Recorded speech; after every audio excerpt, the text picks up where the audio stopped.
cristã, do ensino cristão, estão falando para a comunidade cristã, mas tem muita gente, alguns ex-alunos e outros que todas as pessoas que foram convidadas, as pessoas que entendiam que seria útil, que seria agradável, alguns familiares da Margarete, como a Beth, que está aqui presente. Então, eu queria, de início, agradecer a Margarete e passar a palavra para ela, que durante 20 a 30 minutos vai fazer um panorama geral sobre a pandemia do Covid. Margarete, com a palavra, você pode ativar seu microfone. Obrigada, Nilo, obrigada, Medina, Juliana, os colegas de turma que aqui vieram nesse dia de feriado. Eu fiquei muito comovida quando o Nilo me fez esse contato, porque a escola onde nós estudamos a nossa alma mater de qualquer maneira, né? Então, assim, é a marca e a forja indelével da nossa formação, de modo que eu me sinto realmente muito comovida nesse momento. Há pouco eu falava com o Carrareto, que é meu colega de turma, porque nenhum de nós está num momento normal de nossas vidas, né? Absolutamente, né? Eu, particularmente, estou num momento de profundo envolvimento, primeiro porque estou tratando pacientes desde que a epidemia chegou ao Brasil, depois pela experiência de ter passado pela doença, e eu dizia, ninguém sai disso igual, né? Isso deixa uma marca na gente, ainda que eu não tenha ficado grave, não tenha sido internada em terapia intensiva, eu pude ficar em casa a maior parte dos 16 dias em que levei para negativar, mas é uma experiência muito, muito especial para nós médicos, e esse é um depoimento que eu não tenho nenhuma dificuldade de fazê-lo, porque, sobretudo, sendo pneumologista como eu sou, e sendo a Covid-19 uma doença que chegou para nós, né? E aí eu queria começar a minha intervenção com esse pequeno histórico para aqueles mais jovens que estão nos assistindo, né, de que é que nós estamos tratando, né, que é uma coisa, um fenômeno que eu chamei nesse artigo que eu lhe mandei, Nilo, que eu publiquei ontem, né, um fenômeno biológico e humano completamente, social, completamente novo nas nossas vidas, do qual nós só temos conhecimento há 6 meses. Então, na verdade, nós estamos falando de uma doença que apareceu na China, no final do ano passado, então provavelmente o primeiro caso, o caso 0, se deu na China em novembro de 2019, os primeiros casos ocorreram nos últimos dias do ano, um colega chinês anunciou isso, enfim, tratava-se de pneumonias ditas atípicas, os chineses rapidamente, em tempo recorde, nós que conhecemos doenças virais sabemos que às vezes leva meses e até anos para serem detectados ou desvendados os genomas desses patógenos. Isso foi desvendado e publicado pelos colegas chineses, mostrando um genoma que tinha 80% de concomitância com o vírus da SARS. Então, era claro que se tratava de um coronavírus novo, altamente contagioso, já naquele momento se determinava tratar-se de uma doença com um RT, com uma capacidade de transmissão de acima de 3 naquele primeiro momento, de rápida transmissão,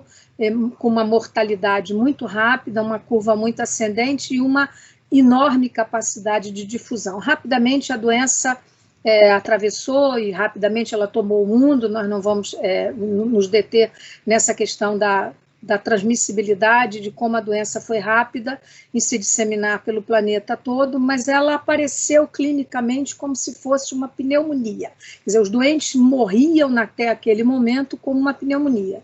E eu lhes diria que nunca também nós aprendemos tanto em tão pouco tempo.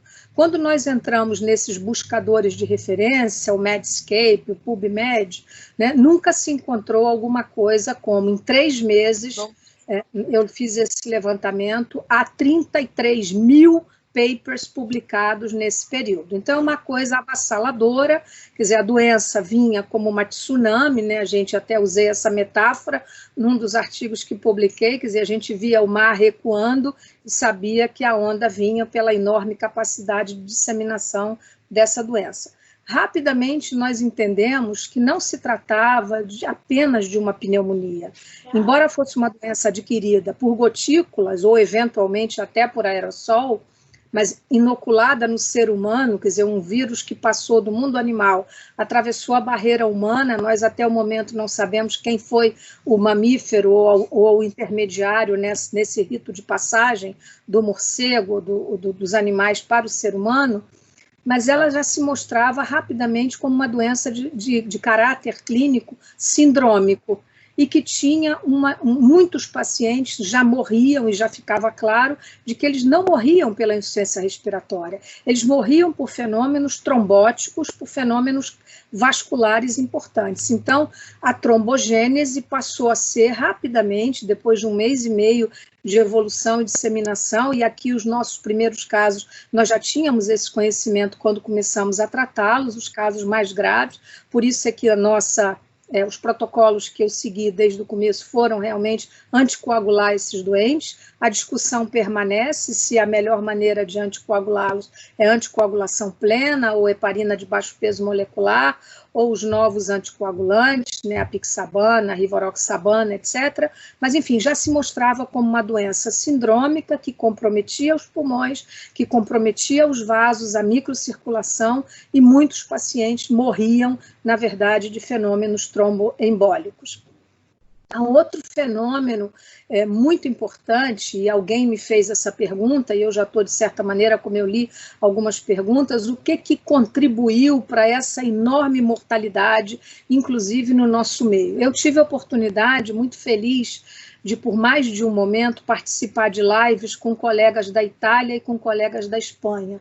E naquele momento eu perguntava a eles, vocês também tiveram muita mortalidade no momento em que o doente é admitido em terapia intensiva e é entubado? Esses pacientes, quando eles complicam, né, nós sabemos que 80% não são complicados, são formas leves, autolimitadas, mas os 20% e desses, os 10% que complicam, exigindo essa infraestrutura de terapia intensiva, eles são muito graves, né? Eliana Caserta está participando dessa discussão, certamente tratou muitos pacientes e poderá concordar com isso. A intubação orotraqueal desses doentes é de altíssima complexidade, porque esse doente já entra em hipóxia grave.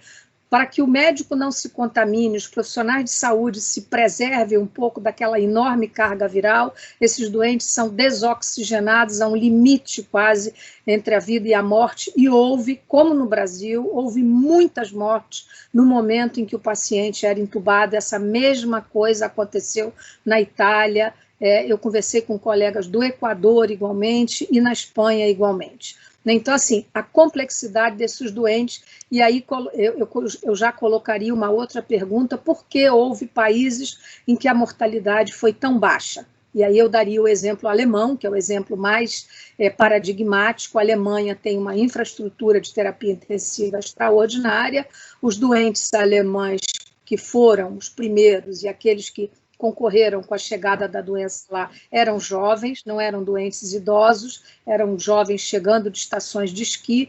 Então, portanto, a Alemanha, não só pela faixa etária, ausência de comorbidade e pela enorme e excelente infraestrutura de terapia intensiva, concorreu com a menor mortalidade. Nós já sabíamos naquele momento também que estávamos tratando... Hoje eu tomei mais... Mãe, hoje eu tomei... Tem alguém com o microfone aberto aí. Nós já sabíamos também naquele momento que estávamos tratando de uma doença altamente contagiosa, que foi quando ela chegou no Brasil. Então, o que aconteceu no Brasil em que nós hoje, né, eu já disse isso e repetiria aqui de maneira muito sintética, nós hoje temos no Brasil uma epidemia que não se resolveu ainda, e eu diria que nós temos 27 epidemias diferentes. O Brasil tem situações marcadamente diferentes em relação à epidemia da Covid-19. E a pergunta que também foi feita, uma das que eu li, se nós já chegamos no pico da curva, eu considero que essa pergunta hoje ela já nem é mais muito relevante, porque a ascensão da curva no Brasil foi tão brutal, que essa é a pela qual nós tivemos, talvez, né, essa é uma crítica que eu faço como médica de maneira muito, eu diria, dolorosa, nós tivemos uma mortalidade que seguramente não precisaríamos ter tido se tivéssemos tomado as medidas de distanciamento social e um preparo melhor à rede de saúde para não ter... De novo, tem microfones abertos, eu estou ouvindo aqui, gente, muita gente falando. Então, assim, nós tivemos tempo de nos preparar, Nilo, o Brasil teve tempo. Nós tivemos várias reuniões, eu fiz parte do grupo que assessorou o Ministério da Saúde nos primeiros dias de março, na gestão do ministro Mandetta, quando nós tivemos uma participação clínica, digamos assim, com o objetivo de rever os fluxogramas do Ministério da Saúde, sobretudo no que dizia respeito ao que seria uma síndrome gripal ou uma síndrome respiratória aguda grave. E naquele momento nós só tínhamos como fonte de informação as informações vindas da China. E nós revimos o fluxograma do Ministério da Saúde e incorporamos a ele alguns indicadores, digamos assim, e o mais importante até aquele momento era a hipertensão arterial. Então, nós alocamos hipertensão arterial somada a um fator de gravidade para determinar que aquele paciente, eventualmente, ao se apresentar na rede pública de saúde ou numa consulta médica, deveria ser, no mínimo, ir ao hospital, ter uma tomografia computadorizada, ser examinado com oximetria digital, etc. Ou seja, uma abordagem um pouco mais complexa. E já se sabia naquele momento em que começou essa discussão toda de hospitais de campanha, etc., dos quais hoje eu tenho uma visão crítica extremamente dura, né, porque vejo que isso foi um investimento, digamos assim, que, na verdade, não contribuiu, pelo menos na realidade brasileira, a não ser em especialíssimas situações, para reduzir essa mortalidade que eu considero que no Brasil é inaceitável. Né? Não seria necessário que nós tivéssemos uma mortalidade dessa magnitude.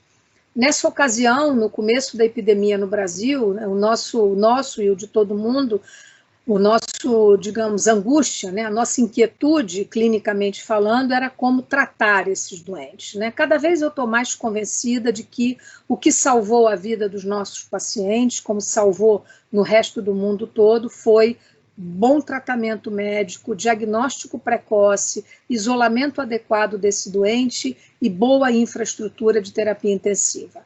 Todos os protocolos que foram feitos, e aqui cabe um comentário, porque, embora eu tenha toda uma posição que todos vocês conhecem, que todo mundo já me ouviu publicamente falar sobre isso, né? E antes que alguém me pergunte, já tem essa pergunta aqui também para eu responder, se dos meus protocolos fazia parte usar hidroxicloroquina, né?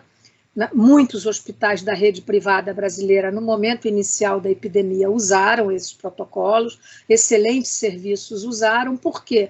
Porque a hidroxicloroquina ela tinha sido usada na China, as primeiras experiências começavam a sair, naquele momento saiu aquele malfadado estudo francês feito lá em Marsella, pelo professor Raul, que foi publicado e depois foi retirado de publicação.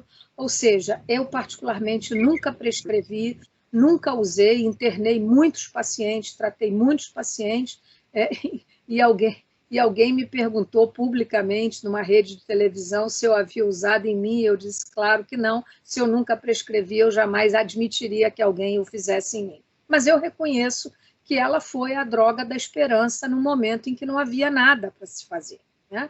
E a partir daí, então, é possível que nós ainda tenhamos alguma resposta de validação nos poucos estudos que ainda estão em desenvolvimento no mundo para casos de leve ou moderada gravidade. Para caso grave, já está praticamente, eu considero que é uma pá de cal colocada, porque nada mostrou nenhuma ação, nem em termos de diminuir tempo de terapia intensiva, nem em termos de diminuir mortalidade, que são os dois indicadores mais importantes. Que outras questões terapêuticas hoje estão na ordem do dia para que nós discutamos e consideremos? Né? Os antivirais que foram usados na China, tem alguns trabalhos publicados, mas que não mostram grande resultado. Quer dizer, quando eu falo de antiviral, eu estou falando da associação lopinavir-ritonavir. No Brasil, nós estamos usando também, porque o Brasil faz parte do estudo chamado Solidariedade, para aqueles que não sabem, é um conjunto de ensaios clínicos chancelados pela Organização Mundial da Saúde, composto por 4 braços, um que vai usar, que está usando, né, lopinavir e ritonavir, um outro que está usando a a própria hidroxicloroquina, que saiu e agora voltou, um terceiro braço que vai usar interferon beta, que é um remédio, um biológico utilizado para tratamento de esclerose amiotrófica lateral, e um quarto que vai usar condutas que vai usar o antiviral Remdesivir, que tem sido muito usado, que acaba de ser publicado o trabalho americano, mostrando um resultado positivo no sentido de reduzir o número de dias de terapia intensiva. Ora, parece pouco, mas reduzir 5 dias de terapia intensiva num paciente que fica muito tempo sob intubação orotraqueal, lembrando que esses doentes têm uma mortalidade, inclusive, tardia, né? A média de mortalidade ela se dá acima do 14º dia, então é importante, em termos de custos hospitalares, também reduzir o tempo de terapia intensiva em 5 dias. Mas o fato é que esse é o primeiro trabalho, esse é o primeiro resultado, então o estudo Solidariedade, esse conjunto de ensaios, provavelmente deverá trazer alguma informação útil nesse sentido. Em termos prospectivos, o que nós temos hoje, além do Solidariedade, tem um outro estudo de Remdesivir que está se dando nos Estados Unidos, né? Tem estudo no Reino Unido, tem 2 gigantes farmacêuticas que se uniram agora e vão começar um ensaio clínico controlado, utilizando 2 modalidades, e aí é importante, porque nós estamos falando de uma doença, eu comecei falando de que era uma pneumonia, depois nós vimos que era uma doença sindrômica, mas ela é, sobretudo, uma doença bifásica, né? A Covid-19, ela se dá com uma viremia brutal dos primeiros dias, o doente tem sintomas de doença viral, ou leves ou graves, ele é internado em hipóxia quando ele tem essa condição, e ele entra depois numa segunda fase, que alguns chamam de fase 2 ou fase 2B, etc., que é a fase grande, a fase inflamatória, grande, brutal, com aquela expressão das tempestades de citocinas, onde o paciente libera uma quantidade de citocinas muito grande. Então, portanto, esse ensaio clínico que eu estou dizendo, que vai utilizar o Remdesivir como antiviral, e o tocilizumab como o inibidor de interleucina 6, esse provavelmente, né, eu vejo assim como clínica, como quem trata esses doentes, quer dizer, como alguma coisa mais alvissareira. A modalidade do momento em que o remédio vai ser usado não está definida, eu não li o protocolo, mas eu estou falando de prospectiva. E a última coisa que eu acho que é interessante, que não é nova para nós, né, é a questão da infusão de plasma de convalescente, que tem sido usado largamente nos Estados Unidos, né, os doentes de Nova York, eles vão publicar uma experiência com uma quantidade muito grande de pacientes tratados com infusão de plasma de convalescente ou de curado, e nós obtivemos autorização no sistema CONEP no Brasil para desenvolver o estudo no Brasil. Então, São Paulo e Rio de Janeiro, nós estamos desenvolvendo, né, eu até comentava com vocês há pouco, que eu fui aprovada, eu vou doar plasma na próxima terça-feira para os pacientes que estão internados. Então, nós estamos desenvolvendo um estudo aqui no Rio e em São Paulo, no Hospital Sírio-Libanês e Albert Einstein, e aqui no Rio, no Instituto Estadual do Cérebro, que destinou a sua terapia intensiva para esses doentes, né?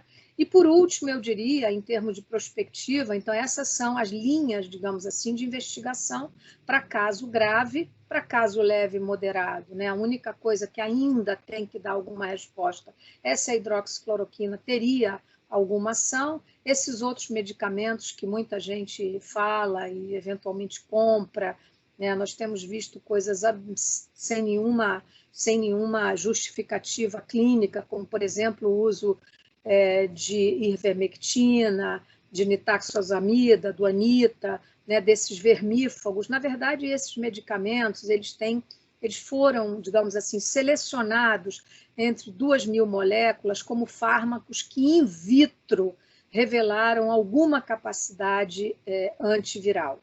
Alguma. Agora, in vitro é uma coisa, gente, todo mundo sabe isso. In vivo é outra coisa. Em anima nobile é outra coisa. Então, assim, eu fico muito triste como médica, como eu vejo, como eu tenho visto, né, no Nordeste, sobretudo, em áreas mais carentes, os pacientes irem com sintoma de Covid-19 e receberem aquele saquinho que mais parece bala de Cosme e Damião, onde dentro tem um comprimido de ivermectina, zinco, vitamina C, uma porção de panaceia, que não tem nenhuma justificativa demonstrada para esses pacientes.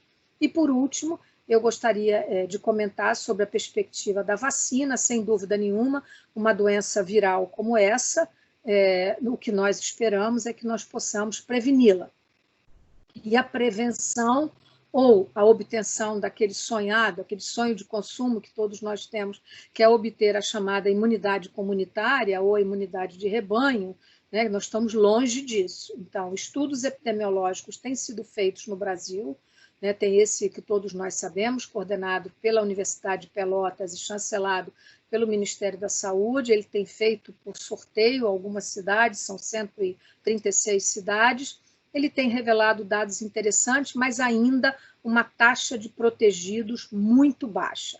O que é interessante é que nós temos desenvolvidos outros estudos sorológicos em população aberta. Então, aqui no Rio, por exemplo, a Secretaria da Saúde, junto com a Fiocruz, nós temos desenvolvido e temos visto que em algumas regiões muito carentes, nós já estamos encontrando 19%, 20% de população protegida com IgG bastante positiva nos testes sorológicos. Isso é muito interessante. E a mesma coisa está acontecendo, porque isso nos leva a uma discussão se vai ter segunda onda ou se não vai ter. Está acontecendo em cidades, por exemplo, como Manaus. Todos nós sabemos a tragédia que se abateu sobre Manaus. A epidemia chegou, trazida pela classe média alta. Em Manaus todo mundo viaja muito, né? Ali é muito perto da Flórida, de vários lugares, então é um lugar que tem muito movimento aéreo. Então a doença chegou, ela rapidamente se disseminou para as classes pobres, matou muita gente, muito rapidamente, e hoje Manaus tem praticamente a epidemia controlada, né? Ela praticamente voltou ao número de sepultamentos antes de começar a epidemia, o que é interessante. E já apresenta uma taxa de pacientes que apresentam IgG positivo nos testes sorológicos interessante. Então, assim, por razões que nós não sabemos responder, por isso é que eu digo que o Brasil tem 27 epidemias e não uma só, é possível que nós encontremos nessa população uma taxa de imunidade comunitária interessante. E a outra questão é que Manaus, se vocês se lembram de como as coisas se deram na Lombardia e em Milão, Manaus foi muito semelhante a Milão. Então, a questão que se coloca para nós é qual é a nossa taxa real de pessoas suscetíveis, né? Nós precisaremos fazer muito teste e muito diagnóstico para que nós possamos responder a essa pergunta, né? E a outra questão que se coloca, quer dizer, qual é a real perspectiva da vacina, né? Há aproximadamente, nesse momento, 120 grupos trabalhando em projetos de vacina, né? Há duas que são as mais promissoras, que são a vacina de Oxford, né? Hoje da AstraZeneca, né? Que tem a patente, que vai ser testada, inclusive, no Brasil, como vocês todos sabem, e a vacina do NIH nos Estados Unidos, que já está passando da fase 1 para começando a fase 2 lá em Seattle, e que parecem ser vacinas, embora sejam diferentes. A vacina de Oxford é uma vacina que vai utilizar adenovírus, é adaptado como, digamos, o veículo, né, para aplicar a vacina, e ela mostrou um resultado bastante razoável quando testada em primatas não humanos, né, no grupo usou proteína de chimpanzé, testou nesses macacos, o resultado foi bom no sentido de impedir que tivesse pneumonia, porém não foi um resultado extremamente promissor no sentido do clearance viral. Os macacos, depois de 15 dias, continuavam a ter vírus quando faziam suave nasal, e não se sabe até o momento se aqueles vírus é exatamente como acontece em alguns pacientes que têm doença e 30 dias depois continuam tendo RT-PCR positivo no exame. Nós não sabemos se esses doentes, se essas frações de RNA são contaminantes ou não, então isso é alguma coisa que nós ainda precisamos responder. Então, em termos de vacina, eu acho que que sim, que há uma possibilidade, né? Eu conversei bastante com o pessoal lá de Oxford que está trabalhando nisso. Aqui no Brasil nós vamos testar a amostra calculada são 2.000 pessoas, prioritariamente profissionais de saúde que não tenham teste sorológico positivo com o IgG e que, portanto, não estão imunizados. Esses são os candidatos que serão testados. Se ela tiver uma ação, digamos assim, se ela for segura, né, esses doentes precisarão ser acompanhados durante um follow-up relativamente longo, né, a própria AstraZeneca já está fazendo vacina, né? Nós temos a informação de que no Reino Unido eles vão vacinar a população a partir de outubro, e aí o laboratório que hoje detém a patente assume o prejuízo se eventualmente a vacina não funcionar. Então esse é mais ou menos o estado da arte. Qual é a situação hoje de alguma das nossas capitais, para concluir, né, o Rio de Janeiro, por exemplo, que tem a pior mortalidade no Brasil, né? Eu fico muito triste e até constrangida de reconhecer isso, mas o Rio de Janeiro tem uma complexidade, digamos, da sua demografia muito particular, não tem a mesma organização de serviços que tem São Paulo, a mesma integração harmônica entre os diversos poderes, né, estadual, municipal, local, etc. O Rio tem seguramente a mais alta taxa de mortalidade, mas tem, por outro lado, que nos leva a discutir essa questão da abertura, se está no momento, se não está no momento, né? E eu queria concluir essa apresentação dizendo: nós erramos, né? Nós tivemos tempo de nos preparar e nós não fizemos aquilo que eu exaustivamente e outros colegas conclamamos as autoridades a fazer. Nós dissemos muitas vezes: nós só temos 2 armas para controlar essa epidemia. O SUS bem organizado, porque quem tem rede privada não precisa, né? Nós tínhamos todas as condições, e distanciamento social. E nós nunca conseguimos fazer um distanciamento social que realmente fosse resolutivo no sentido de impedir a transmissão de doença. Se nós tivéssemos feito, por exemplo, no Rio de Janeiro, um lockdown, como nós recomendamos, inclusive pela Fiocruz, a Fiocruz elaborou um documento, encaminhou ao Ministério Público, recomendando um lockdown de 2 semanas, naquele momento, quando a curva estava verticalizada e subindo, e a mortalidade altíssima, com RT, que naquele momento estava muito acima de 1, estava quase chegando a 2 no Rio de Janeiro. Então, hoje nós já temos um RT um pouquinho abaixo de 1, que já permite a abertura de alguma coisa. Realmente a situação melhorou um pouco. Agora, à custa de uma mortalidade que eu concluo dizendo é inaceitável, e é muito triste reconhecer que isso tenha acontecido no Brasil. Então, essas seriam as minhas considerações, Nilo, iniciais, no tempo que você me deu. Eu gostaria de responder perguntas que me foram encaminhadas, para saber como é que a Juliana e você querem fazer, se quer que eu leia as perguntas, algumas eu já comentei, ou se vocês vão me encaminhar. E eu acho que o Arthur tem as perguntas que o Cal encaminhou. Tá bom, Juliana? Muito obrigada pela atenção. Margarete, eu vim, foi para implicar, entendeu? Não é para moderar, eu sou mais para implicar do que para moderar. Antes de passar para o Arthur, eu queria aproveitar uma frase sua sobre a sorologia. IgG garante imunidade, Margarete? Olha, eu diria que durante algum tempinho é possível consegui-lo, mas nós não sabemos. Na verdade, é que nós não sabemos, né? Nós não sabemos se essa imunidade ela é duradoura, de quanto tempo, se ela é perene. Certamente ela não será perene, né? Mas para essa cepa que está circulando, eu acho que sim, né? E considerando que nós não temos nenhum vislumbre, digamos assim, Nilo, de que nós teremos uma segunda onda até o momento, né? Não houve segunda onda em lugar nenhum até agora, né? Nem em Milão, nem na Coreia. O que houve na Coreia do Sul, na verdade, foi, se nós pensamos no modelo de tsunami, né? São aquelas ondinhas que vêm depois, né? Mas não é segunda onda, né? Então, assim, houve um relaxamento do distanciamento social e começou a aumentar caso. Então, o que essa epidemia exige é uma dinâmica logística muito complexa, porque esse fecha-abre, ele é necessário. Então, assim, a Coreia abriu e fechou de novo. A Alemanha abriu, lembre-se, e teve um local numa cidade alemã em que havia, num culto presbiteriano que foi aberto, de longa duração, havia uma big spreader, né? Quer dizer, aqueles grandes propagadores. Nós não sabemos quem de nós é ou não. E essa pessoa contaminou 107 outras durante um culto. Então, fechou de novo. Então, pararam os cultos de novo. Então, eu considero que, nesse momento, né, considerando que eu não sei responder em ninguém se essa imunidade de IgG positivo ela é duradoura e por quanto tempo, que essa abertura tem que ser muito cuidadosa em todos os locais. Eu queria convidar o Arthur, que é presidente do CAAL.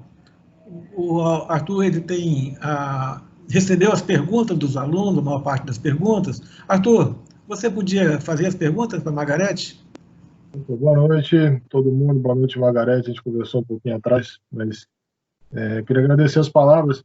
Se me permite, eu vou fazer as perguntas aqui de acordo com o que eu achei mais, não digo relevante, mas assim, com pontos interessantes. A primeira pergunta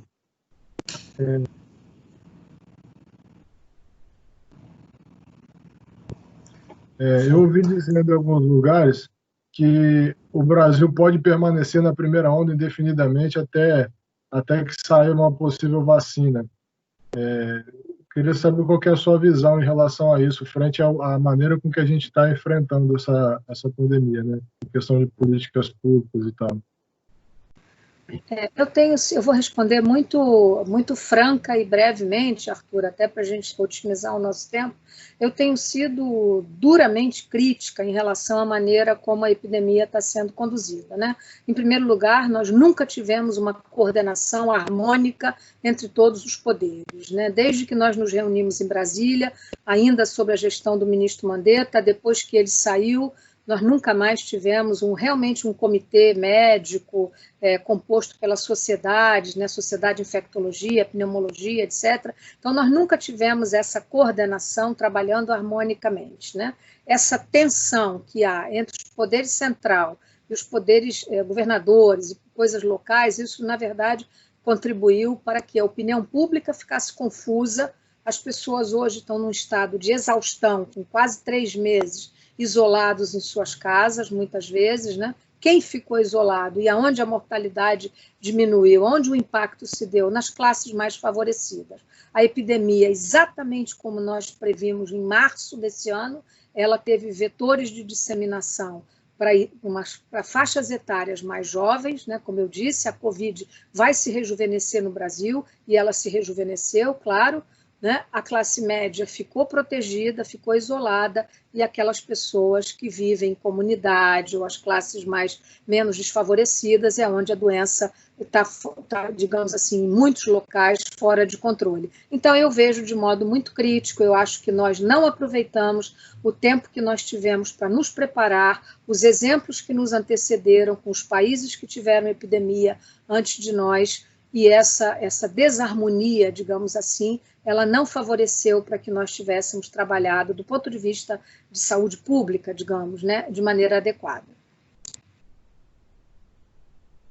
Eu concluo dizendo, Arthur, que eu vejo de maneira ainda muito preocupada. Eu vejo uma situação dessas aberturas, São Paulo, com esse número de mortes, e Rio de Janeiro, né, esse funcionamento muito precário de hospitais de campanha, foi uma coisa que eu também falei muitas vezes. Não adianta gastar dinheiro abrindo hospital de campanha. Hospital de respirador não salva vida. O que salva vida é gente, é médico preparado, é enfermeiro preparado, é técnico de enfermagem preparado. Não adianta comprar respirador, porque quem não sabe usar respirador, e com essa complexidade a qual eu me referi no início, que esses pacientes exigem uma intubação feita por gente que tenha expertise para fazê-lo, por que no Rio de Janeiro nós temos tanto leito de hospital de campanha e uma mortalidade que, assim, sem querer ser excessivamente dramática, eu diria que é quase genocida? né, porque não tinha gente qualificada em número suficiente para operar e para cuidar desses pacientes de maneira adequada. Teve hospital de campanha aqui em que a mortalidade foi algo realmente indescritível. Então, assim, isso é alguma coisa que, entre nós médicos, nós temos que considerar.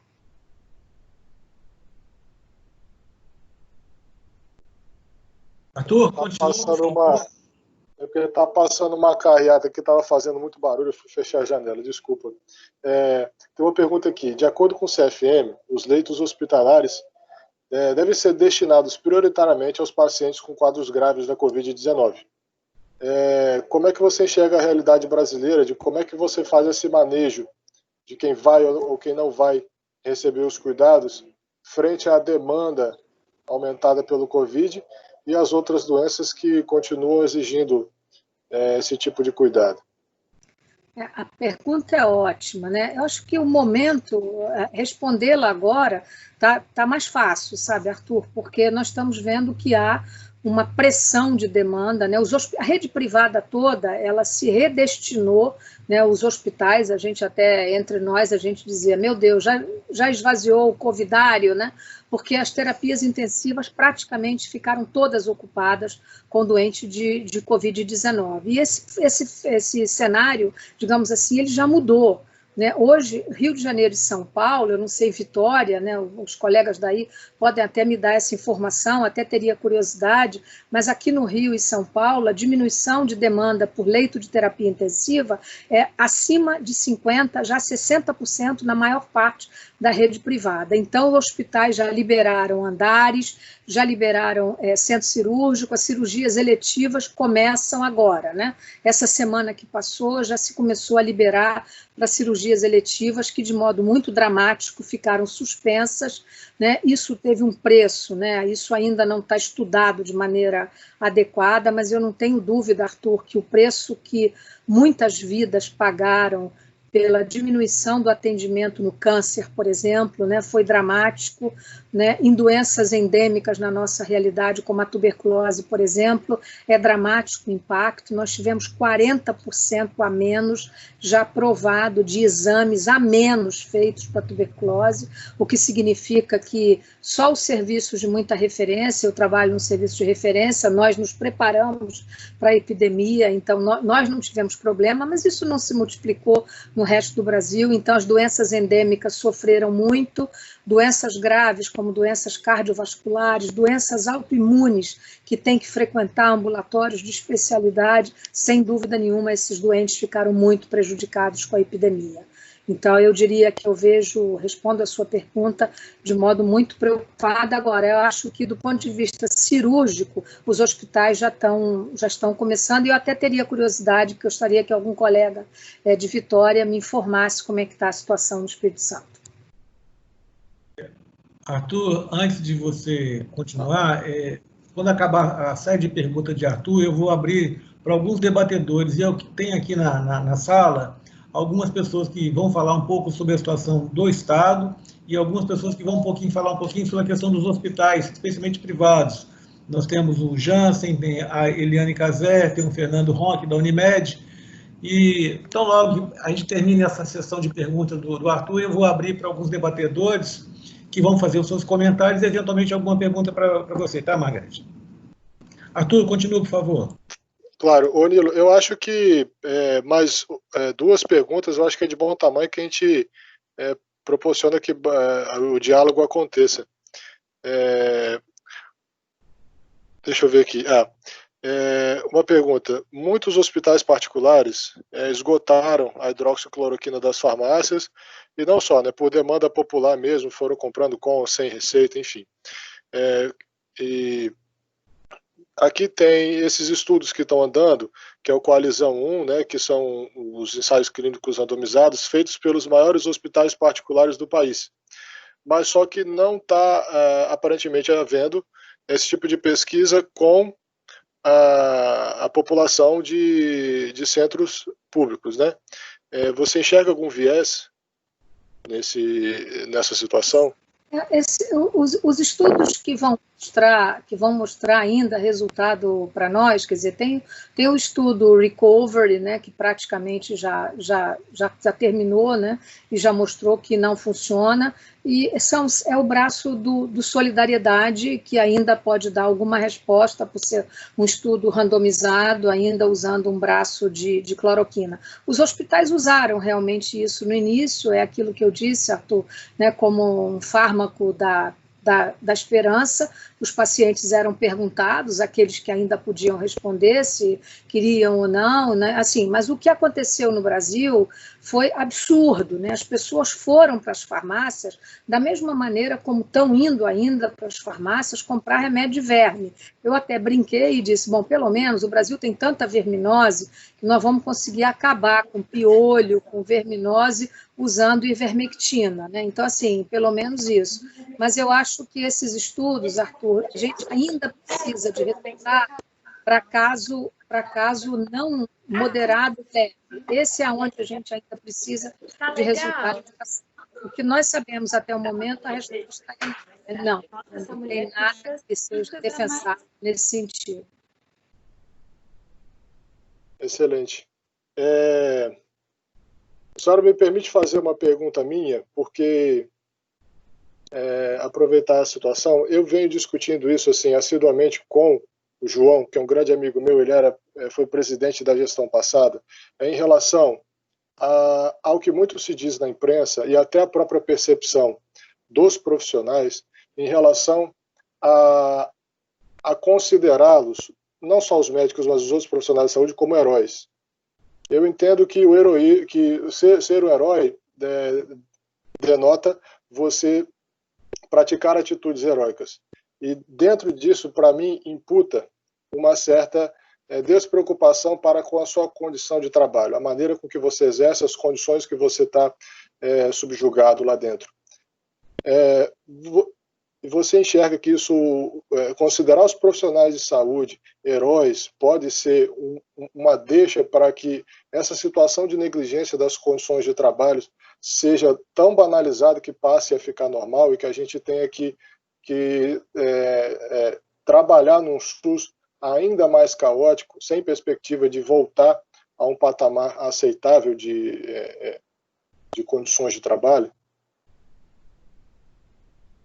Arthur, eu acho que o Brasil teve algumas coisas novas que aconteceram nesse momento, né? Primeiro, nunca a ciência, há muito tempo, a sua geração, que é uma geração jovem, você nunca viu na sua geração a ciência ser tão valorizada quanto agora.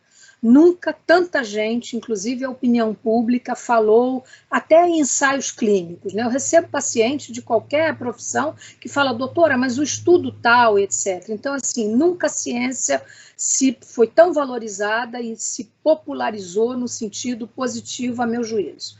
O segundo fenômeno que eu acho que tem muito a ver com a nossa cultura do Brasil, o Brasil é uma cultura extremamente elitista, a nossa elite é profundamente egoísta, nós nunca tivemos a cultura da doação, como acontece, por exemplo, em culturas como a americana, onde todo mundo doa, né? Você vai a um congresso médico, está lá cheio de abstract, aí está lá, financiado pela Pepsi Cola, pela lanchonete não importa, todo mundo participa, e o Brasil nunca teve isso.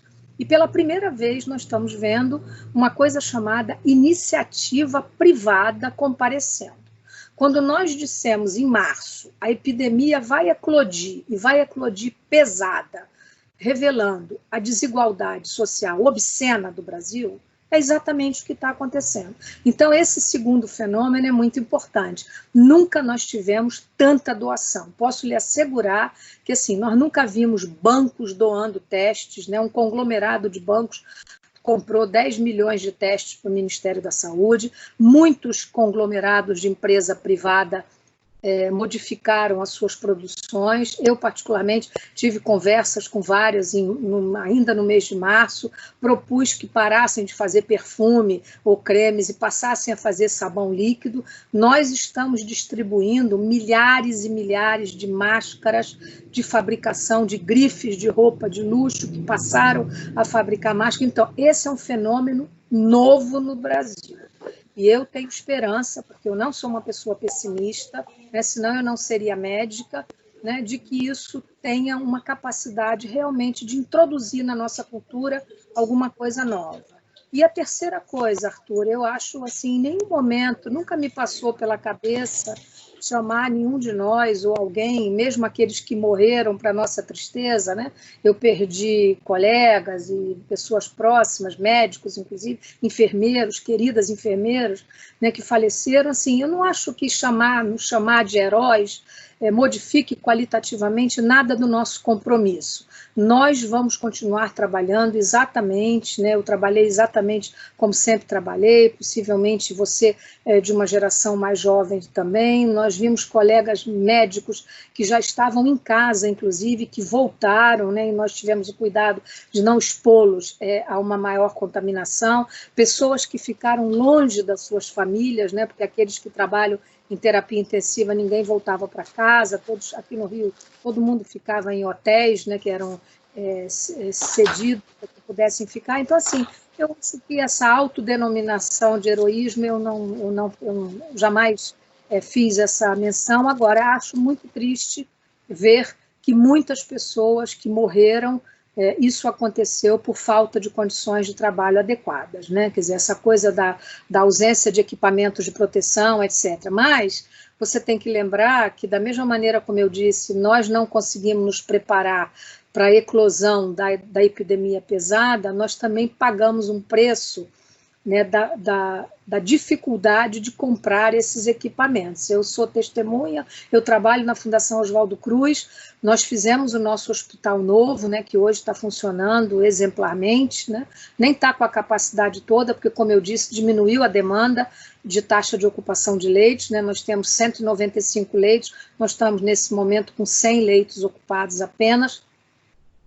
E assim, eu acho que lá nós não tivemos problema com equipamento de proteção individual, mas em muitos locais do Brasil houve muita dificuldade e muitas pessoas trabalharam de maneira inadequada. Agora, quero lembrar também que isso aconteceu em outros locais. Todo mundo viu as fotos de Nova York, a cidade mais rica do mundo, de joelhos diante dessa epidemia, de profissionais de saúde amarrando saco de lixo para poder trabalhar como equipamento de proteção individual. Então, assim, houve uma exaustão, um exaurimento dessas produções do mundo todo. Então, assim, mas eu tenho muita resistência com essa autodenominação de heroísmo, sabe, Arthur? Eu acho que nós temos o nosso juramento e o nosso compromisso e nós saímos dessa epidemia e nós vamos continuar trabalhando do mesmo jeito. Eu vou agora passar outra etapa aqui da nossa atividade. Eu vou convidar algumas pessoas aqui presentes para participarem como debatedor. Lauro, você é o primeiro, e ele havia passado uns slides, Juliana. Você consegue colocar os slides de Lauro no ar, por favor, no vídeo? Lauro, pode falar, por favor? Com a palavra. Margarete, muito boa noite. Prazer enorme, uma honra estar numa live com você, né? Muitas saudades suas, que bom estar te ouvindo. Falar um pouquinho do Espírito Santo, eu tenho uma pergunta, porque eu acho que o Espírito Santo é hoje o que foi o Rio, um pouco atrás. Esses dados são de ontem, só para vocês terem uma ideia, há pouco saiu o dado de 24.428 casos, então praticamente 1.037 novos casos, e foi atualizado agora 966 óbitos, o que dá 29 novos óbitos. Uma epidemia praticamente concentrada na Grande Vitória, e já em outras regiões do estado, mas muito forte na Grande Vitória, e caminhando para Guarapari, Alfredo Chaves, várias regiões em risco elevado, e com uma ocupação de leitos que está estressando demais os profissionais de saúde. Nesse momento, se coloca 88,7% dos leitos da região metropolitana, mas a gente já tem vários hospitais que não têm leito de UTI, a gente tem essa informação. Passa o próximo, Juliana, por favor.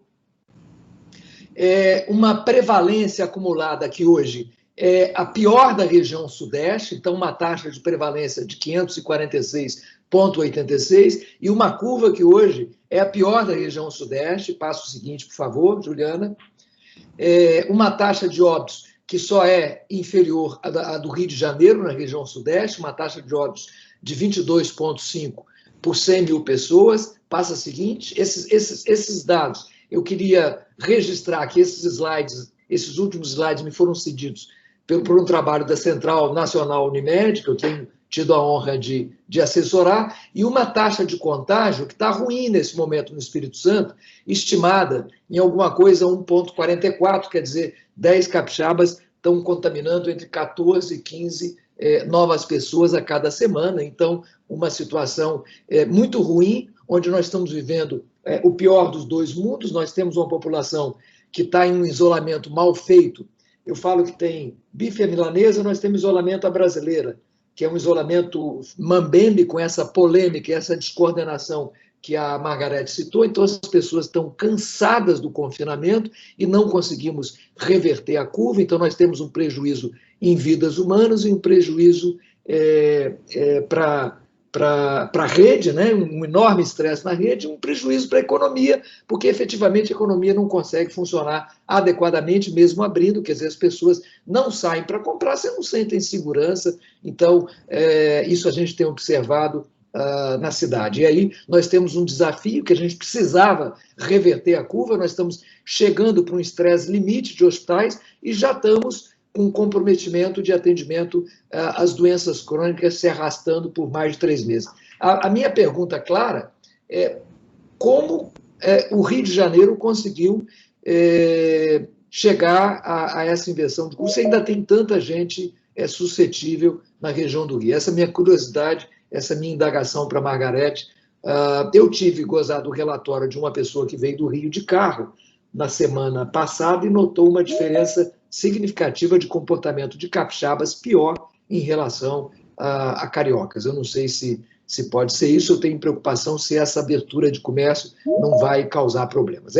Para não me alongar demais, essa era a minha contribuição a essa discussão, uma situação do Espírito Santo que está muito ruim e muito crítica nesse momento. Obrigada. Antes de passar para a Margarete, eu vou pedir a Jansen para falar um pouquinho sobre a situação das terapias intensivas de Vitória. A Margarete depois responde em bloco essa questão. Jansen, você pode comentar, Jansen, por favor? Jansen, está presente? Eliane Cazé, está presente? Sim. Eliane, Oi. poderia... Prazer, Eliane, ter você com a gente, Eliane. Tudo bom? Tá? Ei, Margarete. Bom, mais ou menos, Eliane. Ei, Margarete. Parabéns pela explanação. Está dando para ouvir? Oi, Eliana. Que bom que você está aqui. Pois é um grande prazer ouvi-la sempre. Imagina. Pois é, a nossa situação nas terapias intensivas, ela não está muito diferente em relação ao Espírito Santo. Nós estamos com o maior número de casos no momento as UTIs, a taxa de ocupação é a maior possível, né? Como o Lauro já demonstrou, nossas UTIs estão lotadas, então quem se organizou, o que você falou vai muito ao encontro da situação. Quem tem serviço estruturado, quem estava estruturado, quem pratica as boas práticas, estrutura organizada, vai ter melhores desfechos dos nossos pacientes. Então, porque deu tempo de se organizar. Na verdade, já existia uma demanda reprimida, principalmente no serviço público de saúde, e isso agora está muito visível e majoritário, o alto número de óbitos, né, que está aliado a essa nova doença e que, por ser uma doença, é uma doença grave. De todas as doenças que eu já vi nos meus quase 30 anos de medicina intensiva, são pacientes, um subgrupo, Margarete, de pacientes muito complexos. Muito grave. E quem não está acostumado, que não tem uma estrutura, que não tem uma equipe treinada e adequada, vai morrer, vai perder muita vida. Está perdendo muita vida. Aliado ao medo, aliado talvez ao submonitoramento desses pacientes críticos. Então, a gente sabe que se você não estiver alinhado no ponto de equilíbrio com as boas práticas, nós vamos ter um desfecho. E é por isso que no Brasil, né, a mortalidade a nível das UTIs brasileiras já tem a estatística, né, pela Epimed foi feito, temos representado 1/3 dos hospitais públicos no Brasil, né? E foi comparado dos públicos e dos privados, os hospitais públicos estão morrendo o dobro do que os hospitais privados, exceto naquele subgrupo de pacientes muito graves, em que, tanto no público, tanto no privado, os ventilados mecanicamente, o subgrupo daqueles com SARA, que é em torno de até 40% no Brasil, esses pacientes morrem quase 70%. Então, independente, morre muito no privado, morre muito no público. O que está acontecendo é que esses pacientes no privado eles estão sendo admitidos com maior número de disfunções orgânicas. E isso infere no pior desfecho, né? Então, a gente fica muito assustado, a gente está com muitos colegas, muitos pacientes, então é uma demanda, é um doente grave que nós estamos muito acostumados a ver, só que é muito grave simultâneo. Então, são muitos pacientes ao mesmo tempo. Isso é muito estresse, a parimentação, existem vários fatores que nos dificulta. Então, é um ambiente estressante, é um ambiente com muita EPI, é um ambiente... E isso... se não tiver aliado a uma boa prática, isso pode ter um desfecho desfavorável. Principalmente o que você falou, Margarete. Eu fico triste de ouvir, principalmente governos, pessoas de governo, representantes, vai chegar tantos respiradores, vou conseguir tantos leitos de UTI. Isso não é o mais importante. O mais importante é o recurso humano, é o treinado, é a qualificação profissional. Isso me agride de uma forma muito intensa. O mais importante não é leito, não é ventilador. Não adianta comprar leito, não adianta botar ventilador se você não tiver quem sabe usá-lo, quem está treinado para usá-lo. A equipe de saúde, a equipe de enfermagem, a equipe de fisioterapia, né? É um conjunto, ok? Acho que é isso. Acho que é isso. Eliana disse, Nilo, Eliana disse rigorosamente. Aqui no Rio, eu falei isso para quem me consultou, parem de gastar dinheiro. Olha o que aconteceu com essa quantidade de dinheiro que foi derramada para comprar respiradores, inclusive que não prestam para nada. Muitos respiradores que nem são respiradores adequados para um doente grave. Então, desde o início, aqui no Rio, Eliana, é isso. A mortalidade aqui, teve hospital de campanha aberto no interior, aqui em Volta Redonda, onde a letalidade foi de 70%. É uma coisa que, por isso que eu digo, é quase genocídio. Quer dizer, esse paciente, se ele tivesse sido impedido até de ir, talvez ele tivesse até tido uma chance.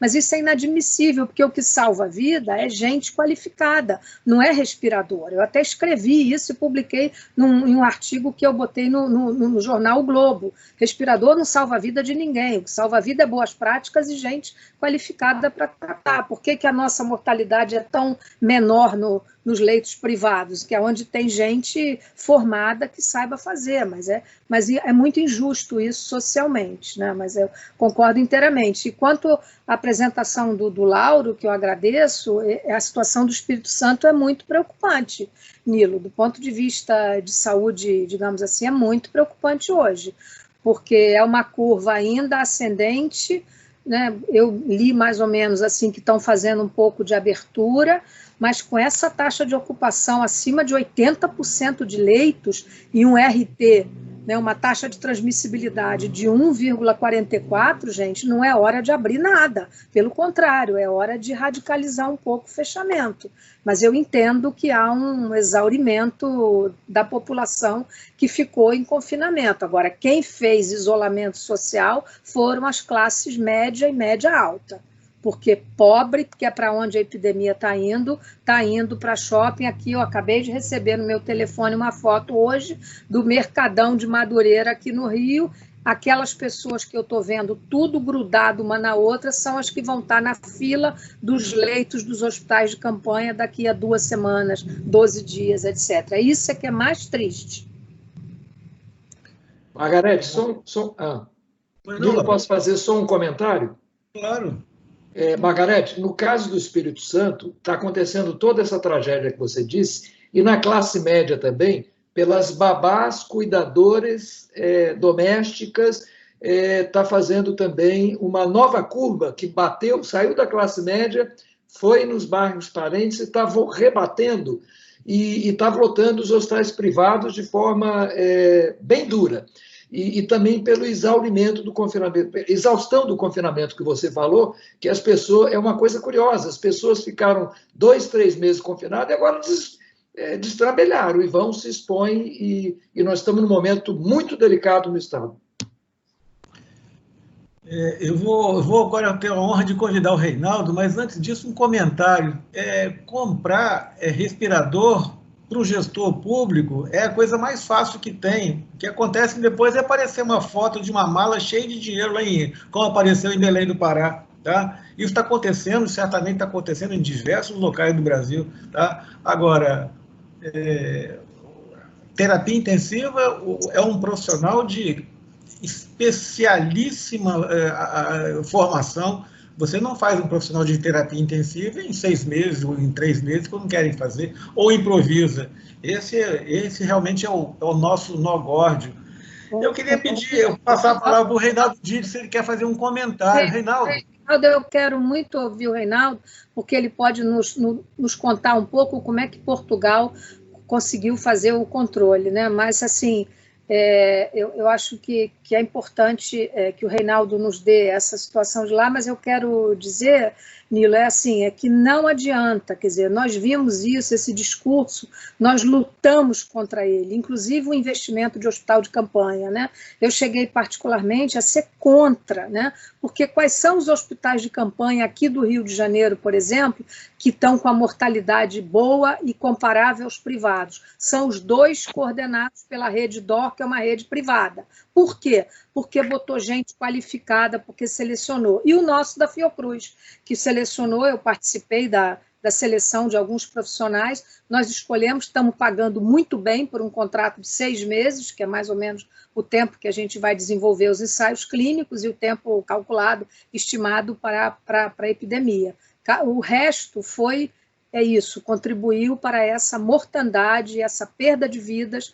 Eu acho que o resultado, quando nós fizermos a retrospectiva do Brasil, será talvez mais triste do que foi a Itália ou a Espanha, porque quando eu conversei com os colegas da Itália e da Espanha, sobretudo os italianos, eles nos mostravam as faixas etárias e as escolhas de Sofia, todos fizeram escolha de Sofia. Eu conversei com um colega espanhol numa live em que ele, chorando, disse: eu escolhi, o ponto de corte da escolha de Sofia não era velhinho, de 85 anos ou 90, não, era 65, 70 anos, e a gente escolhia para entrar quem tinha 40 ou quem tinha 59, etc. Então, assim, essa gente sofreu muito lá. E isso tudo foi antes de chegar pesado no Brasil. Nós vimos isso acontecer e nós podíamos ter evitado muitas mortes. Nós perdemos muitos brasileiros que morreram pela inépcia dos serviços e um diagnóstico tardio das suas doenças.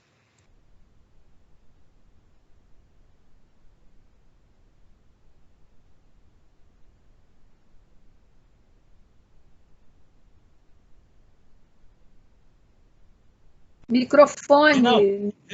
Reinaldo, por favor, você está presente? Vídeo aqui, mas eu não tinha aparecido antes, não sei se apareceria agora. Até penteei o cabelo, Margarete, para falar com você, que eu estava chegando de uma caminhada. É um grande prazer estar nessa live com você também. E tenho sempre uma surpresa. Essa semana mesmo, como você é internacional, você já apareceu 2 vezes na televisão daqui, tipo Bom Dia Portugal, numa entrevista muito boa também. Eu acho que dessa discussão, 2 pontos são muito importantes que foram levantados. O primeiro, que tanto a Eliana quanto a Margarete falou nos momentos epidemiológicos, nas situações epidemiológicas do país, isso é muito importante, porque eu acho que essa epidemia ela vai mudando de lugar, ou em algum lugar, ela começa a aumentar de novo casos, que talvez sobrecarreguem novamente o Espírito Santo, a Vitória, dependendo da situação que você tem no interior, à medida que a doença vai caminhando. Minas Gerais, por exemplo, que aparentemente eu tenho amigos que falam que está sob controle, ela está numa linha ascendente progressiva. E isso, obviamente, depende do momento epidemiológico e do número de casos que eles têm. que eu acho que o que nós estamos vendo em Vitória acontecerá nos outros lugares. Acontecerá nos outros lugares, principalmente em cidades com maior concentração de pessoas, né? Que você não tenha, que tenha a classe mais desfavorecida com essas favelas muito extensas, ali vai começar um outro ponto da epidemia. E o segundo ponto é essa importância dos profissionais de saúde. E como o Nilo chamou bem a atenção, é um profissional que você não contrata na esquina. É um tipo de treinamento que e não é muito, eu não sei de cabeça, eu já tinha conversado com o Lauro um tempo atrás, se tem uma informação de quantos médicos de terapia intensiva o Brasil tem. Não acho que é muito. Isso está mais concentrado em cidades maiores. O interior, então, você praticamente não tem ninguém. E a experiência uma coisa que eu fico muito triste com o Brasil é que essa falta de coordenação entre os poderes, a fake news, que é uma coisa impressionante. Portugal é zero de fake news, é zero. Não existe isso. E isso atrapalha muito, porque as pessoas que querem ouvir uma determinada coisa, elas escutam aquilo e vão seguir aquele caminho. São pessoas com ideias próprias. Isso eu acho que atrapalha muito o controle da doença. E nós chegamos em um ponto que eu acho que é muito complexo. Mesmo se fizer um lockdown agora, por exemplo, no Espírito Santo, talvez tenha que colocar a polícia na rua para colocar as pessoas para dentro de casa, porque já tem metade da população que não acredita nisso. Isso se discute o tempo inteiro na mídia, entendeu? Eu fico impressionado. Aqui, a Direção-Geral de Saúde, quando eles fecharam Portugal, eles pediram que a população, por um dever cívico, elas mantivessem o distanciamento e elas fossem para as casas. Não teve nenhuma ordem para fechar restaurante, bar, simplesmente eles fecharam porque não apareceu ninguém. O povo cumpriu aquilo de uma forma ordeira e todo mundo ficou dentro de casa. Isso tem um lado positivo e o lado posterior meio negativo, porque e no fundo eu estava conversando hoje com o Lauro, o importante desse isolamento social é você ganhar tempo. Ganhar tempo para quê? Ganhar tempo porque nós aprendemos a fisiopatogenia da doença agora e o que você pode trazer de benefício. Então, no início da doença, morreram mais pessoas que não deveriam ter morrido. Então, nós estamos ganhando tempo. Nós estamos ganhando tempo para nos estruturarmos para fases posteriores, quando você começa a relaxar o distanciamento, você ter uma estrutura em que você consiga fazer o rastreamento desses casos e tentar isolar novamente. Lisboa agora, por exemplo, ela voltou a ter um número de casos maior. Bom, a comparação de Portugal com o Brasil é praticamente impossível, porque são 10 milhões de pessoas aqui, Brasil 220 milhões. É muita gente com uma dimensão geográfica muito grande. Mas Portugal teve 1.500 mortos, 35, 36 mil infectados. E o que aconteceu no Porto, no começo da epidemia, está acontecendo agora em Lisboa. Foi feito o lockdown e os números de casos caíram muito, o R ficou negativo, e agora, quando eles começaram a abrir novamente, o Portugal já está com 149 focos, pequenos surtos, sob controle, mas Lisboa eles já estão considerando de fazer um lockdown em Lisboa. Eles não permitiram shoppings, aliás, nenhum shopping está aberto. Eu não sei se é por problema econômico, e também uma grande quantidade de restaurantes, porque o governo aqui ele fez o layoff, né? Ele entra com a parte do dinheiro para que as pessoas não percam o emprego. E como os restaurantes têm que voltar a funcionar com metade das mesas, muitos restaurantes eles não começam porque economicamente não é viável. E mesmo abrindo com metade das mesas, eles enchem metade da metade, porque o pessoal simplesmente não vai no restaurante, porque ainda existe transmissão, existe a possibilidade de você adquirir a doença. Então, não se sente, a população ainda não se sente segura para sair de casa. E eu tenho muita dúvida nessa discussão de que isso está prejudicando muito a economia. Eu não sei se, abrindo tudo, se nós estamos conseguindo melhorar na economia, porque naturalmente as pessoas não tem um clima para você ir num restaurante ou comemorar alguma coisa, ou dar uma festa. É uma situação muito trágica que nós estamos vivendo. E isso preocupa muito. E eu sinto a diferença aqui de Portugal, que é muito tranquilo. O diretor de saúde fala, nós tivemos uma uma manifestação também pela morte do americano lá, do Floyd, o presidente da República foi na televisão e falou, olha, vocês têm direito de fazer a manifestação, mas isso é uma atitude, porque tinha muita gente sem máscara, é uma atitude que vocês colocam em risco todo o esforço que a população fez de ficar em casa, por uma manifestação. Não sou contra, e chamou atenção, e a polícia agora está começando a monitorar essas coisas todas. As praias aqui no começo, elas foram fechadas mesmo, não tinha como você estacionar na praia. Agora eles marcaram as praias com distanciamento, onde tem que ficar as sombrinhas, e você pode ter até 5 membros da mesma família. E algumas praias agora que saiu um pouco do controle, já avisaram, se não conseguimos controlar, a praia será fechada. E fecha a praia. Porque, no fundo, nós estamos tentando ganhar tempo. As fronteiras começarão a abrir timidamente agora, parece que vai abrir com a Espanha no final do mês, mas a própria Europa, um está olhando para o outro, a situação de cada um, né? E não tem muita confiança de realmente, eu acho pouco provável que outras pessoas saiam para viajar. Então, você vê que a parte econômica é uma coisa muito grave. Isso é extensivo ao mundo inteiro. Então, é muito, muito séria essa epidemia. Reinaldo, queria ouvir o Reinaldo e o Lauro, eventualmente, né, que são infectologistas com experiência, né, como é que vocês veem isso, essa possibilidade? Porque eu conversei também com o pessoal e é curioso como é que uma cidade que foi tão castigada quanto Milão, né, por isso que eu comparei um pouco aqui do Brasil, talvez Manaus seja mais parecida, assim, pela rapidez com que a coisa bateu, etc. E a gente não está vendo perspectiva de segunda onda, né? Então, assim, como é que vocês veem essa questão dos suscetíveis e das pessoas que eventualmente ganharam alguma imunidade, essa perspectiva? Eu vou deixar o Reinaldo falar depois, que ele fala melhor que eu, mas assim, eu tenho muito medo, óbvio que eu tenho medo. Você deve ter lido algumas declarações que acham que existe uma imunidade latente na sociedade com relação a esses 4 coronavírus bobos que circulam e que isso eventualmente torna a população suscetível menor do que 100%, né? E que, na verdade, o que aconteceu em Milão, em Nova York, por exemplo, fosse um esgotamento e não necessariamente um resultado das medidas de isolamento.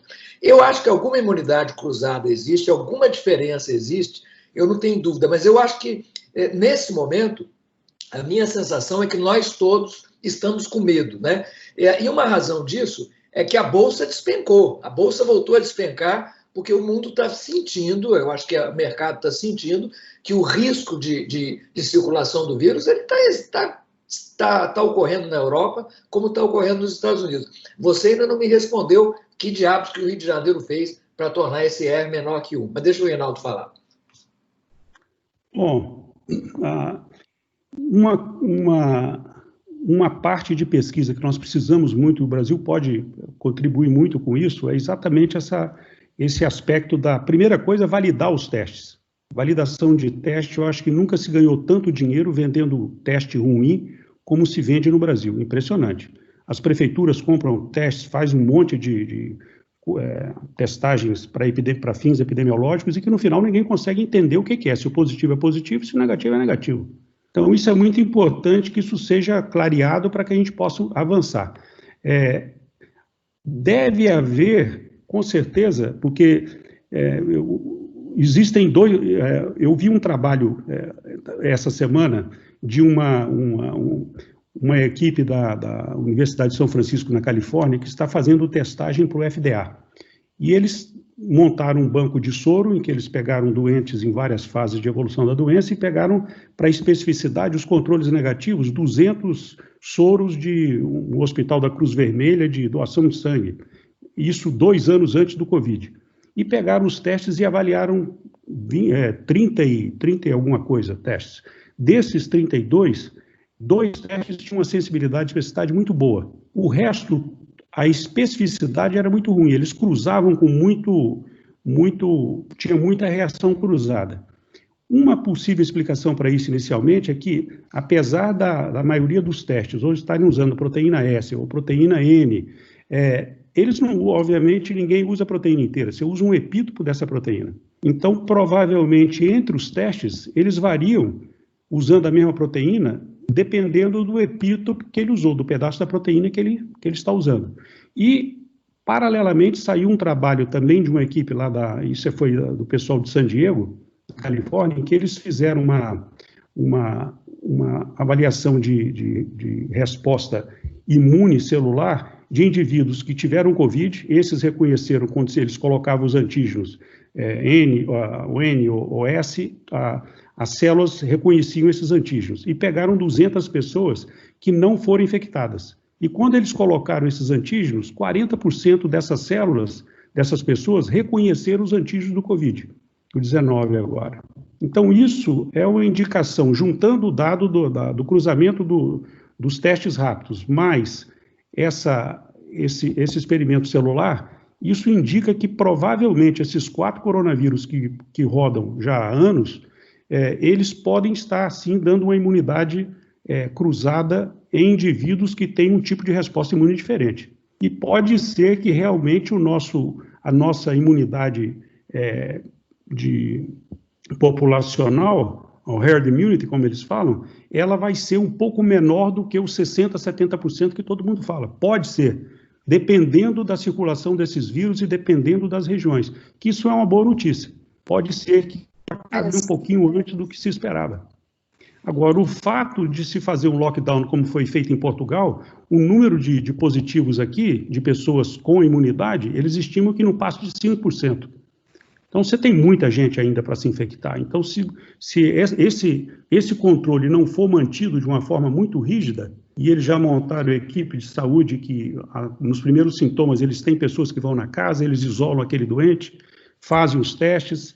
Então, você tem que ter essa estrutura funcionando, senão é meio você atravessar uma rua com os olhos vendados.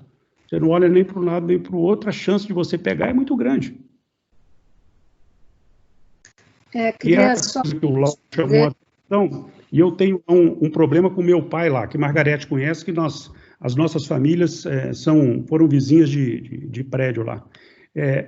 Como essa doença agora, a epidemia, ela chegou na classe menos favorecida, e essa é uma classe que é prestadora de serviço para a classe mais alta, em porteiro de prédio, limpeza, e também usa o transporte público nosso, que é uma vergonha, a pessoa que fica lá, com meu pai são 3, tem 2 de final de semana que se revezam e uma que fica durante a semana, e que vai no final de semana para casa. E eu fiz agora um distanciamento dentro do próprio apartamento, porque como a epidemia agora chegou mais na periferia, o fato de chegar em casa e tomar banho não quer dizer nada, porque ela pode estar exatamente no período de incubação, e na quarta-feira, ela chegou na segunda, na quarta-feira ela fica sintomática e transmite. Então você nunca vai saber. Então realmente agora você tem que ter um cuidado redobrado, porque a tendência é você baixar a guarda depois desse tempo de confinamento. Você começa a querer sair. E aqui, Reinaldo, queria contar uma coisa curiosa, né? Todo mundo me perguntou, né, como é que eu me contaminei, né, trabalhando em ótimas condições, né? Eu trabalho na Fiocruz, a gente nunca teve problema com EPI, temos filtro EPA, etc., para atender pacientes, e os hospitais todos onde eu ando também, né? Eu peguei dentro de casa, eu peguei doença da minha empregada, porque ela estava vindo, né, ela vinha de transporte coletivo metrô, vinha de luva, vinha de máscara, mas não importa, ela ficou doente, ela veio numa segunda-feira, na terça não veio mais porque eu falei para não vir, porque passou mal, e na sexta-feira eu fiquei doente. Então, exatamente como a epidemiologia, então, assim, esses cuidados, né, essa coisa brasileira, né, e eu precisava dela, porque meu marido precisava, não por mim, porque eu saio para trabalhar, mas ela ficava aqui. E curiosamente, Reinaldo, essa coisa de imunidade cruzada é muito curiosa, né? Porque ele não teve nada, testou negativo, nunca teve um sintoma. É inacreditável, né? Depois eu fui ver que vários casais que eu tratei, né, em que internei um, etc., o outro não teve nada. Então, algum grau de imunidade cruzada com esses corona que andam aí entre nós há muito tempo deve haver, sim. E é esse o tipo de estudo que nós precisamos fazer. Esses casos discordantes, é muito importante entender isso do ponto de vista imunológico, o que isso significa. É muito importante. Um outro comentário, Ronaldo, as diferenças regionais do Brasil são tão marcadas, né, que Manaus está acontecendo, eu estou falando quase que todo dia com o pessoal lá nosso da Fiocruz de Manaus, que está acompanhando de perto, é impressionante, porque Manaus estava enterrando, né? Manaus chegou a fazer uma curva verticalizada, a média de enterro, né? Porque, como eu disse várias vezes na televisão, eu acredito em cemitério e cova aberta, né? Isso aqui é número de mortes, né? Então, Manaus enterrava 28 a 32 por dia, passou a enterrar 160, e agora voltou e está em 30. Então, aconteceu realmente, Manaus está com RT abaixo de 1 também.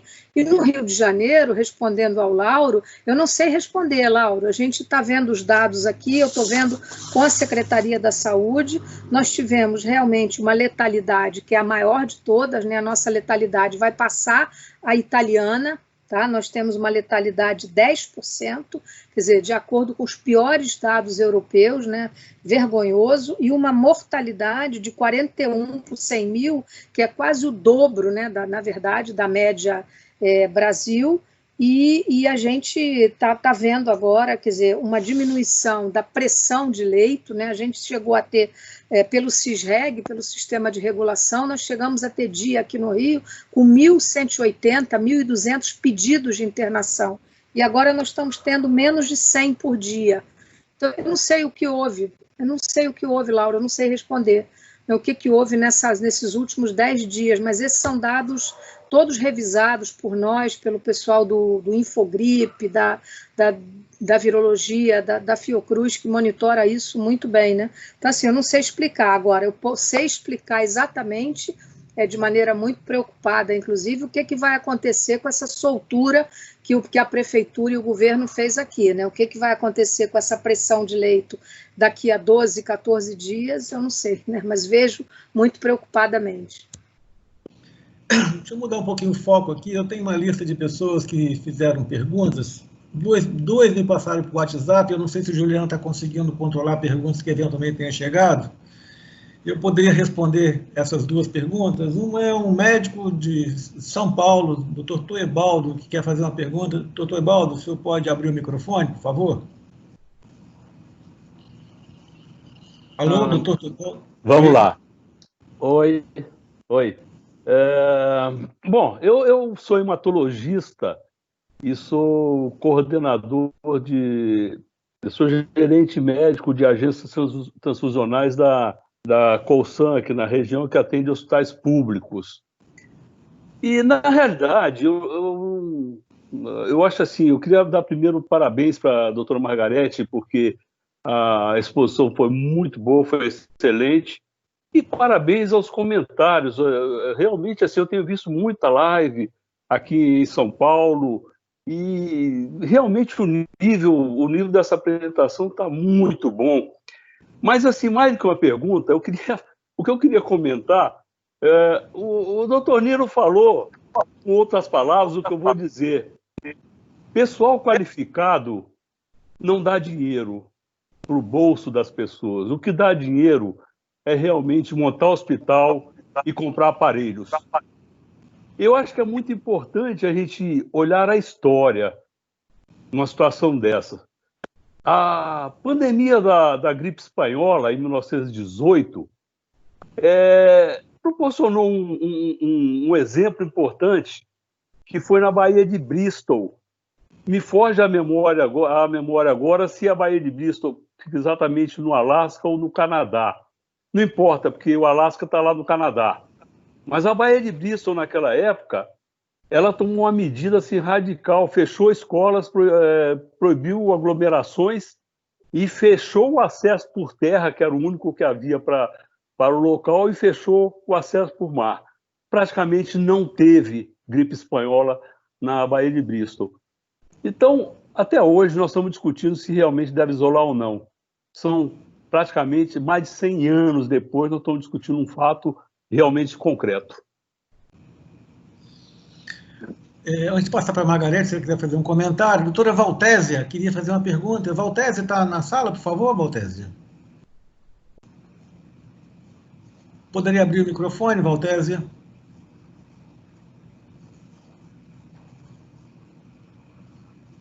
Não está presente. Margarete, você quer fazer um comentário? Eu acho que nós estamos chegando para o finalmente, nós estamos com 1h30 de debate, né, Margarete? Nós estamos caminhando para o fim, né? Eu acho, Nilo, realmente estou super honrada de ter tido aqui a presença dos meus amigos e meus colegas de turma, né, num dia de feriado, nessa discussão, que realmente o colega de São Paulo tem razão. Acho que nós ouvimos comentários de todo mundo que tem muita experiência, né? Quer dizer, nós aqui não estamos falando de teoria. Quem falou nessa reunião foram todos nós que tratamos pacientes, que internamos pacientes, que vivemos a experiência e que temos a preocupação de quem vai conviver ainda com esse patógeno por muito tempo, com mais perguntas do que respostas, né? Mas, sem dúvida nenhuma, acho que a nossa inserção nesses estudos, e eu gostaria que nós pudéssemos, num outro momento, Nilo, fazer a retrospectiva do que vai acontecer daqui a algum tempo, sem dúvida, né? Eu acho que o Brasil vai ter muitos trabalhos, sem dúvida, que vão ser feitos, e a retrospectiva, por mais triste que ela seja, ela vai ensinar gerações mais novas. De modo que eu queria manifestar mais uma vez a minha gratidão pelo convite à escola. Fiquei realmente muito comovida pelo convite da Escola de Medicina da Santa Casa de Misericórdia, e queria dar o meu depoimento, assim, Nilo. A escola é, para mim, a melhor lembrança, né? O fato de nós estarmos distanciados socialmente, né? Para usar a palavra da moda, não quer dizer nada, né? O tempo resgata a nossa memória. A Santa Casa é, para mim, e todos os anos que eu passei nas enfermarias da Santa Casa, onde eu fiz a minha escolha de especialidade, o meu saudoso professor José Luiz Martins, de quem eu fiquei grande amiga, e pude acompanhar até o final da sua morte e a sua partida tão jovem ainda, e tão médico excepcional, de modo que eu tenho da Santa Casa a marca indelével da minha formação, Nilo. Então, eu queria realmente agradecer de coração a essa live, né, a essa atividade, e agradecer e parabenizar a escola pela excelência que vem mantendo nesses anos todos, porque eu tenho boas informações. Muito obrigada a todos. Finalmente, eu quero agradecer a Margarete, né, e me sinto orgulhoso de fazer parte da história da EMESCAN, de estar na EMESCAN, quando eu vejo uma pessoa, a partir da EMESCAN, onde a Margarete foi. Então, eu acho que a EMESCAN exerceu o seu papel nesse momento, tá? E eu fico muito feliz de fazer parte, de uma certa forma, dessa história da EMESCAN também. Todos nós aqui da EMESCAN temos orgulho da instituição, passamos no momento por uma fase muito difícil, temos que nos reinventar, né? É como se fosse consertar o motor do avião no próprio voo, tá? E, de uma certa forma, a EMESCAN está conseguindo se reinventar nessa situação, tá? A perspectiva para a gente... uma pergunta que eu ia fazer para você, não vou mais alongar, já pelo tempo da exposição, é que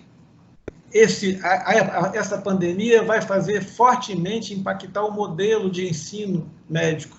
Aquela velha e gostosa visita na beira do leito, talvez ela tenha que mudar de formato, tá? Então, tudo isso a gente vai ter que aprender.